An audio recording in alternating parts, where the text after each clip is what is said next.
बनानी है, इसके लिए राज्य सत्ता आसानी से हम पालन कर सकें। तो वो सुग्रीव से कहते हैं कि तुम्हारे लिए छुटकारा नहीं है कि तुम बैरागी धारण करो और चले जाओ, अब तो तुम्हें ये चलाना है और आगे बढ़ाना है। तो राज्य स्थापित करने के पीछे का जो कॉन्सेप्ट है वो श्री राम हमको समझाते हैं।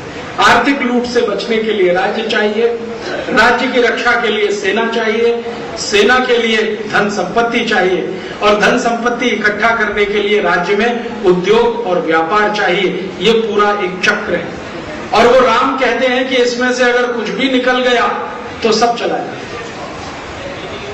उसके बाद एक और दूसरी बात वो सुग्रीव से कह रहे हैं कि देखो सुग्रीव, राज्य को धन की आवश्यकता है, ये बात बिल्कुल सही है, लेकिन ये धन प्रजा के कल्याण में लगने वाला होगा तो श्रेय होगा, और जो प्रजा का शोषण करने वाला हुआ तो ये छोड़ने लायक होगा। तुम तय कर लो कि तुम्हारे राज्य के लिए धन की जरूरत है तो किस रास्ते से लाना है, प्रजा के कल्याण वाला या प्रजा के शोषण वाला। तो सुग्रीव कहता है आपके रहते मैं सोच कैसे सकता हूं। तो राम कहते हैं कि इसका संकल्प हमेशा याद रखो कि धन वही जो प्रजा का कल्याण कर सके, ऐसा धन बिल्कुल नहीं जो प्रजा के शोषण से आया हुआ हो। तो धीरे धीरे राम एक आदर्श राज्य की कल्पना बुनते चले जा रहे हैं। एक आदर्श राज्य कैसा होता है उसकी स्थापना में लगे हुए। अब आखिरी समय है उनके अभियान का कि जब सुग्रीव और हनुमान की मदद से सेना तैयार होती है और सेना को लेकर लंका की तरफ कूच करते हैं, तो सेना जब समुद्र के किनारे पहुंचती है तब राम को उसका अंदाजा होता है कि कितने सैनिक हैं उसमें। तो लक्ष्मण पूछ रहे हैं कि क्या आपको भरोसा है कि ये सेना रावण से लड़ेगी?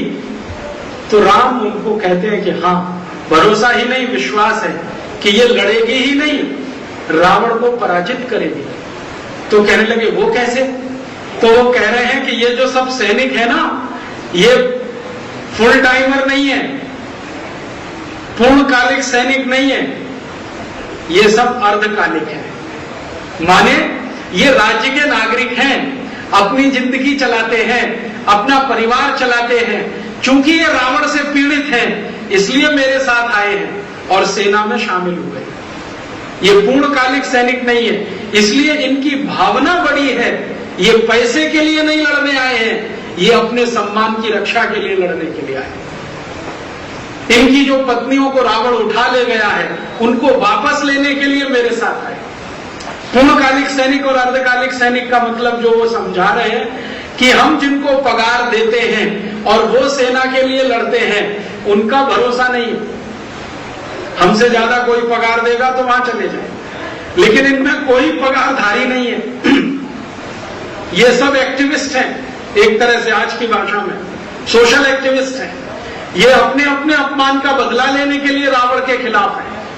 ये सिर्फ मेरी पत्नी के अपमान का बदला नहीं, इनकी अपनी पत्नियों के अपमान का बदला लेना। इसलिए मुझे लगता है कि ये लड़ेंगे ही नहीं, जीतेंगे। तो लक्ष्मण पूछ रहे हैं आपको मालूम है इनमें कैसे कैसे सैनिक हैं? तो राम कहते हैं हाँ, इनमें कई सैनिक ऐसे हैं जो सवेरे से शाम तक लोहा गलाते हैं भट्टियों पर और उनसे कुछ औजार बनाते हैं, और समय मिलता है तो मेरे पास अभ्यास करने के लिए आते हैं। फिर वो कहते हैं कि इनमें से कई सैनिक ऐसे हैं जो कुम्हारी का काम करते हैं, चाक चलाते हैं, मिट्टी के बर्तन बनाते हैं, उसमें से समय बच जाता है तो मेरे पास आते हैं प्रशिक्षण लेने के लिए।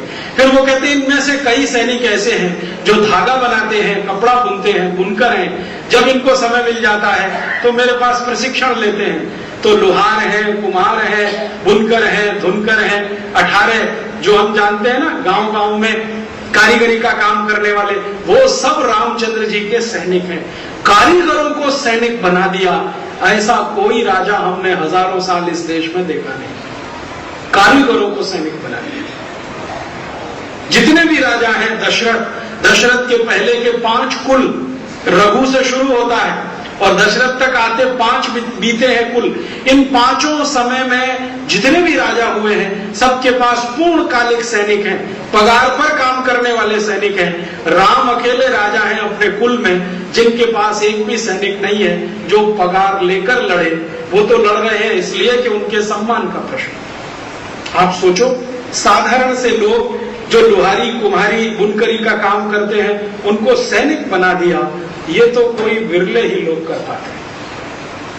साधारण से वानरों को रावण से लड़ने के लिए खड़ा कर दिया, ये तो कोई विरले लोग कर पाते हैं। और इन सब की सेना इकट्ठी होकर जब पहुंची है समुद्र के किनारे, तो बड़ा प्रश्न है समुद्र पार कैसे करें, लंका तक जाएं कैसे। और उसके पहले की घटना यह है कि यह तय किया गया कि भाई हम सब समुद्र जाएंगे पार करने के लिए, उसके पहले किसी एक को भेज के देख लो।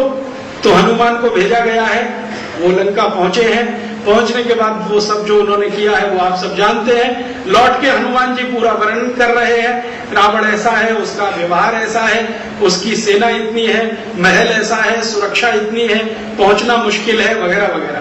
तो व्यूह रचना हो रही है। तो पहली व्यूह रचना की समुद्र पार कैसे करें, एक हनुमान तो जा सकते हैं, सबकी तो ताकत नहीं है, तो पुल बनाओ। तो पुल बनाने के लिए राम एक भाषण देते हैं अपनी सेना के सैनिकों कि हमें पुल बांधना है, लेकिन ये असंभव है। क्यों? समुद्र पर पुल बांधना ये तो कभी हुआ नहीं है। राम जी के पहले तो कभी हुआ नहीं है और राम जी के बाद भी हुआ नहीं है। पूरी दुनिया में समुद्र पर पुल बांध दिया हो ऐसी कोई घटना नहीं है। और बचपन में मैं सुना करता था, हमारे भारत में कुछ ऐसे लोग हैं जो अपने आप को अथीस्ट कहते हैं। अथीस्ट समझते हैं? नास्तिक, जो भगवान को नहीं मानते, ईश्वर को नहीं मानते, राम को नहीं मानते, रामचरितमानस को नहीं मानते। वो ये कहते हैं ये सब कल्पना है, कपोल कल्पना है। ऐसे बहुत लोग हैं। उनमें से हमारे एक टीचर भी थे, हिंदी पढ़ाते थे हमको, और एकदम नास्तिक। और आप जानते हैं कि हिंदी में तो ये सब आता ही है, रामचरितमानस भी आता था, हमें पढ़ना पड़ता था, और 10 नंबर का सवाल भी आता था उस पर। तो उन्हें वो रामचरितमानस पढ़ानी भी पड़ती थी। तो वो पढ़ाते जाते थे, अंत में एक लाइन जोड़ देते थे, ये सब कल्पना है, ये सब कल्पना है। अब एक दिन हम सब पढ़ रहे थे यही कि भगवान राम ने पुल बांधा। तो पुल बांधा तो उसका वर्णन तो बहुत विस्तार से है, मैं तो आपको संक्षेप में बता रहा हूं। तो वो हमारे जो प्रोफेसर साहब कहने लगे ये बिल्कुल असंभव है, कभी किसी ने पुल बांधा नहीं, और पुल बंधे समुद्र पर ये हो नहीं सकता। विज्ञान से ये सहमत नहीं, माने विज्ञान से सम्मत नहीं है, विज्ञान इसकी परमिशन नहीं देता कि पुल बन जाए किसी समुद्र में। तो उस समय मुझे तो कुछ समझता नहीं था, और बात तो उनकी याद थी मुझे। अभी थोड़े दिन पहले मेरा एक दोस्त जो मेरे साथ पढ़ाई करता था, अब अमेरिका में नौकरी करता है, नासा में काम करता है। तो उसने मुझे कुछ फोटोग्राफ्स भेजे। उसने कहा देखो हमारे नासा के सैटेलाइट में कुछ फोटोग्राफ्स उतारे हैं जो तुम्हारे बहुत काम के हैं। तो मुझे मालूम नहीं था कि वो फोटोग्राफ्स का विषय क्या है, लेकिन जब वो आए मेल के द्वारा और मैंने मेरा मेल बॉक्स खोला तो मुझे बहुत आश्चर्य हुआ कि वो फोटोग्राफ 5,13,000 वर्ष पहले के, 5,13,000 वर्ष पहले का कोई पुल बना है श्रीलंका और भारत के बीच में, उसके फोटोग्राफ्स। बाद में मैंने वो फोटोग्राफ्स देखने के बाद नासा के डायरेक्टर को मेल किया, जॉइंट डायरेक्टर को मेल किया, उनके बहुत सारे साइंटिस्ट को, कि आप मानते हैं कि ऐसा कोई पुल है? उन्होंने कहा हाँ मानते हैं, और ये पुल अभी भी जीवित है। रामेश्वरम है ना, रामेश्वरम, वहां से शुरू होकर और लंका का आखिरी जो किनारा है वहां तक जाता है। पुल अभी भी जीवित है और 47 नॉटिकल माइल का है, और भारत के समुद्र के आखिरी किनारे से श्रीलंका के समुद्र के पहले किनारे के बीच की दूरी भी 47 नॉटिकल माइल है। तो मैंने उनसे पूछा ये कैसे संभव है? सैटेलाइट तो झूठ बोल नहीं सकता, क्योंकि सैटेलाइट में कोई आदमी नहीं होता।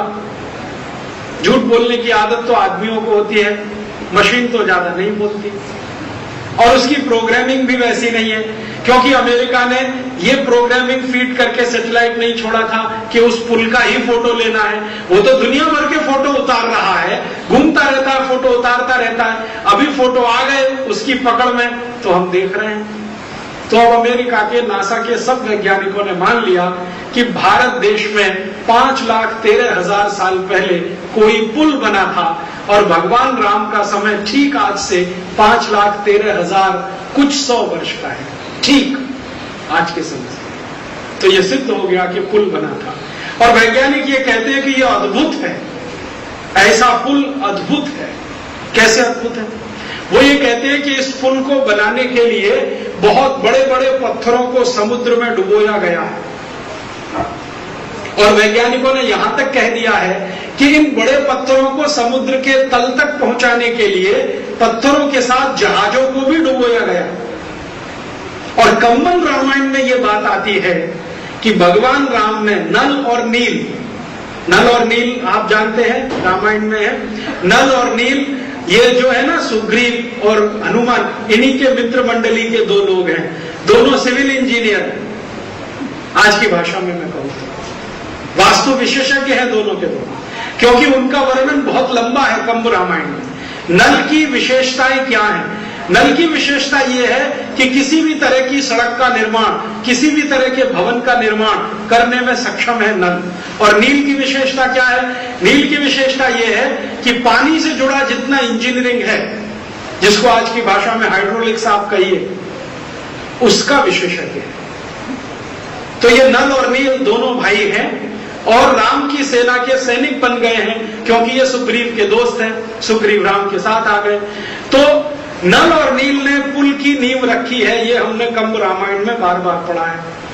और नासा का सैटेलाइट कहता है कि नींव रखी गई है तो कुछ जहाज पत्थर लेके स्वयं डूबे हैं, क्योंकि वो जहाज भी अभी तक वहां है नीचे उन पत्थरों के साथ। और उन जहाजों का कुछ हिस्सा निकालकर कार्बन डेटिंग किया गया तो उम्र उनकी भी 5,13,000 और कुछ 100 वर्ष निकल गए। और कंब रामायण में कंब ऋषि ने बहुत विस्तार से वर्णन किया है कि कैसे एक जहाज को राम भेज रहे हैं, उसमें पत्थर रखे हुए हैं और वो जहाज डूब रहा है, फिर उसके ऊपर दूसरा डूब रहा है, फिर तीसरा डूब रहा है। ऐसे 47 जहाज डूबे हैं, उनके पत्थर रखे गए हैं, तब जाकर एक दीवार बनी है, फिर दूसरी दीवार, फिर तीसरी दीवार। इस तरह से पुल का निर्माण हुआ है। और वो पुल पूरा होने के बाद ये जो सेना है ये उस पर से लंका गई है। पुल बनाते समय बहुत ध्यान रखा है नल और नील में। इससे समझ में आएगा कि टेक्नोलॉजी कैसी है। नल और नील संवाद कर रहे हैं राम से कि पुल कैसा होना चाहिए, आप जरा बताइए। तो राम कहते हैं भाई तुम विशेषज्ञ हो, तुमको पता होना चाहिए कैसा होना चाहिए। तो भी कहते हैं आप कुछ तो इशारा करिए, हम तो तकनीकी जानते हैं लेकिन आप तो गूढ़ रहस्य भी जानते हैं, आप बताइए। तो राम कहते हैं देखो पुल ऐसा होना चाहिए जिस पर से मेरी पूरी सेना पार हो जाए और जरूरत पड़ने पर वापस भी लौट आए। ऐसा नहीं कि सेना पार हुई और पुल गया, जाए पूरी सेना और लौटकर वापस आए। तो नल और नील बड़े आश्चर्य में पड़ गए। वो कहते हैं कि आप ऐसा क्यों कह रहे हैं कि हमारी सेना जाए और लौट के भी वापस आए। तो राम कह रहे हैं कि मैं जिस रास्ते जा रहा हूं इसी से वापस भी आऊंगा। तो नल और नील पूछ रहे हैं कि भगवान वो तो बड़ी अच्छी नगरी है लंका, सोने की है, हीरे जवाहरात है, बहुत धन है, बहुत संपत्ति है। आपके बारे में तो मैं ये सोच रहा हूं कि आप वहां जाके रहेंगे, रावण को मारेंगे और वहीं अपना आवास बनाएंगे। तब नल नील को उन्होंने कहा है जननी जन्मभूमिश्च स्वर्गादपि गरीयसी, कि जिस भारत माता ने मुझे जन्म दिया है वो स्वर्ग से महान है।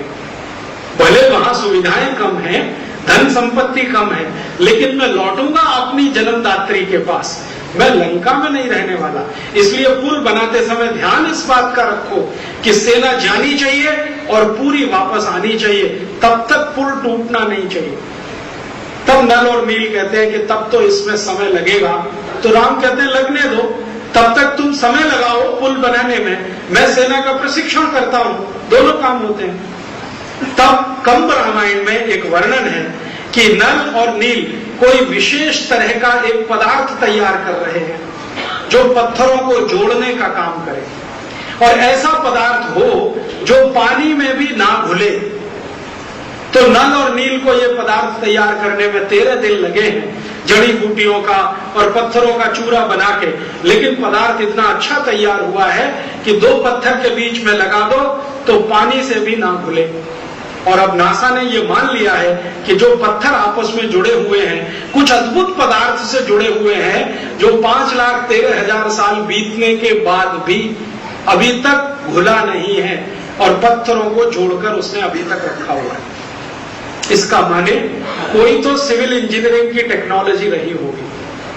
आज की आधुनिक विज्ञान में ले दे के जोड़ने के लिए एक ही चीज है, वो है सीमेंट, और सीमेंट की अधिकतम जिंदगी 100 साल है। 100 साल का सीमेंट है। अच्छी से अच्छी बिल्डिंग कितनी भी कंक्रीट वाली आप बना दो, 100 साल के ऊपर नहीं टिकती, 100 साल के बाद बिल्डिंग जाती ही है। उससे अच्छा तो भारत का चूना है जो कम से कम 500 साल टिकता है, जिससे राणा प्रताप का किला बना हुआ है, या तो जोधपुर का किला बना हुआ है, या तो ये जयपुर का किला बना हुआ है, या तो शिवाजी महाराज के, वो 500-500 साल के हैं जो चूने से बने हैं। लेकिन नल और नील के पास इन दोनों से अलग कोई तीसरी चीज है जो 5,13,000 साल से टिकी हुई है। तो कंस्ट्रक्शन में, सिविल में इतनी ऊंची टेक्नोलॉजी ये तो किसी ने कल्पना नहीं की है। बहते हुए समुद्र के पानी पर पुल बना दे कोई, ये तो आज की इंजीनियरिंग के विषय के बाहर है। मेरे बहुत सारे दोस्त हैं जो सिविल और कंस्ट्रक्शन में हैं, और उनमें से मैं बहुत बार चर्चा करता हूं कि यार कोई तो कल्पना करो, कोई तो हाइपोथेसिस लाओ कि समुद्र के पानी पे पुल बन सकता है। उन्होंने कहा हमारी कोई हाइपोथेसिस और कोई कल्पना उतनी दूर तक जाती नहीं कि समुद्र के बहते हुए पानी पर पुल बन सके। मैंने कहा यार ये तो बनाया, 5,13,000 साल पहले 2 बड़े सिविल इंजीनियर हुए, नल और नील, दोनों ने बना के दिखाया, और नासा ने अब मान लिया कि हाँ ऐसा पुल था। तो इससे सिद्ध ये होता है कि राम के जमाने की टेक्नोलॉजी कितनी ऊंची रही होगी। और अब जब ये सबूत मिल गया, ये देखिए 2 तरह के लोग होते हैं दुनिया में। एक तो मेरे जैसे कुछ मूर्ख लोग हैं जो विश्वास बाद में करते हैं, सबूत पहले मानते हैं कि यार कोई प्रूफ दिखाओ तब तुम्हारी बात मानी। तो उनके लिए मुझे डॉक्यूमेंट्स कलेक्ट करने पड़ते हैं। लेकिन एक ऐसे लोग हैं जो विश्वास पहले करते हैं और सबूत कभी नहीं मानते कि हाँ ये हुआ ही होगा, क्योंकि राम में ये क्षमता है कि वो कर सकते हैं। और ऐसे करोड़ों लोग इस देश में, वो कभी सबूत नहीं मानते कि राम ने पुल बनाया था तो कहां था, पत्थर कौन सा था, सीमेंट कौन सा लगा, एडहेसिव फोर्स था कि नहीं था, सरफेस टेंशन कितना रहा होगा, ये फालतू सवाल नहीं करते।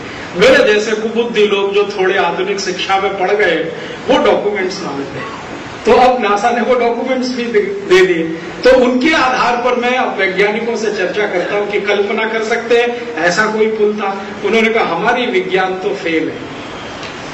तो इसका माने 5,13,000 साल पहले की विज्ञान को ज्यादा ऊंची रही होगी, तभी ये संभव था। और पुल बना है पत्थरों से, ये कहानी तो सब जगह एक जैसी है, क्योंकि जहां पुल बना है वहां पत्थर ही पत्थर है और कुछ है नहीं। पत्थरों को जोड़ने के लिए कोई उन्होंने बनाया है पदार्थ, और वो पदार्थ इतना मजबूत कि इतने लाख साल टिक गए। और वो पुल इतना मजबूत कि सेना गई और वापस आई, और सिर्फ गई और वापस ही नहीं आई, लाखों साल तक वो पुल बना रहा। फिर समुद्र के किसी तेज बहाव के चलते, कोई सुनामी के चलते पानी का लेवल ऊंचा हुआ तो वो पुल नीचा पड़ गया, टूटा नहीं। पुल अभी भी सुरक्षित है, बस ये हुआ कि कभी सुनामी आई, तल बढ़ गया, पुल नीचे हो गया, टूटा नहीं है, अभी भी नहीं टूटा। तभी तो फोटोग्राफ में बिल्कुल स्पष्ट दिखाई दे रहा। कभी समय और मौका मिला तो मेरे पास इस फोटोग्राफ्स का बहुत सुंदर कलेक्शन है, ये नासा से मंगाए हुए। एलसीडी प्रोजेक्टर मिले तो मैं आपको दिखा सकता हूं, मेरे लैपटॉप में अभी भी ये सारे फोटोग्राफ्स पड़े हुए हैं। ये पुल इतना सुंदर है कि देखने के बाद मुंह से यही निकलता है कि क्या तकनीकी रही होगी, कितनी ऊंची तकनीक है। इस पुल की डिजाइन कैसी है वो भी सुनो। अंदर के जो फोटोग्राफ्स हैं जो स्पष्ट हैं, आप जानते हैं सैटेलाइट जो है ना समुद्र के 90 से 150 किलोमीटर नीचे तक के चित्र बिल्कुल स्पष्ट खींच लेता है। आज जो सैटेलाइट अंतरिक्ष में, पहले ऐसा नहीं था 20 साल पहले, लेकिन अब इस क्वालिटी के सैटेलाइट बनते हैं कि समुद्र में 150 किलोमीटर तक नीचे के फोटोग्राफ बिल्कुल स्पष्ट खींचे जा सकते हैं। तो जो पुल के फोटोग्राफ्स है ना बहुत अच्छे से आए हैं। तो पुल का शेप कैसा है? ऐसा है, जेड शेप होती है ना, जेड, अंग्रेजी का जेड बनाते हैं, ऐसे ऐसे ऐसे ऐसे ऐसे, ये है पूरा पुल। तो बहुत दिन में सोचता रहा कि नल और नील ने ये जेड शेप क्यों बनाया। आजकल के तो पुल जो हम देखते हैं आधुनिक जो इंजीनियर बनाते हैं वो स्ट्रेट लाइन होता है, पूरा एक पूरी दीवार